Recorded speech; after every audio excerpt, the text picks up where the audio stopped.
A big number caught a lot of attention today on Parliament Hill. It came one day after the Minister of Indigenous Affairs suggested the number of murdered and missing Indigenous women is far bigger than previously reported. Today, more detail. The number, according to the Status of Women Minister, is as high as 4,000. That's much higher than the official number the RCMP gave in a 2014 report. But it's not that simple and not necessarily accurate. The CBC's Catherine Cullen has been looking into this for us. Catherine. Peter, everyone agrees that there are far too many missing and murdered Indigenous women, even if they don't agree on a precise number. Today, though, some misinformation only added to the confusion. When the RCMP said it counted nearly 1,200 cases of missing and murdered Indigenous women, it came as a shock to some. So the frequency of violence against Aboriginal women is alarming. But yesterday, after completing her consultations with families, the Minister of Indigenous Affairs said that number wasn't nearly high enough. It's bigger than 1,200, way bigger than 1,200. Pointing to suspicious deaths that weren't counted. In Halifax, I think we'd heard, somebody shot in the back of the head was called a suicide.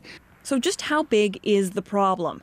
Today, the Minister for the Status of Women weighed in, citing numbers from the President of the Native Women's Association of Canada.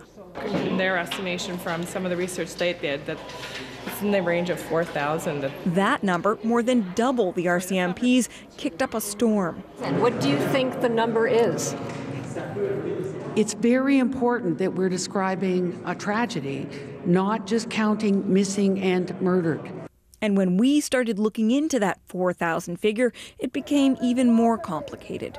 The Native Women's Association of Canada said it got the number from grassroots activists who walked across the country collecting the names of missing and murdered women. But one of those activists told us not all of the names on that list are Indigenous women. Not Indigenous women, no. And Walk for Justice never did say that we had just a specific list for Indigenous women.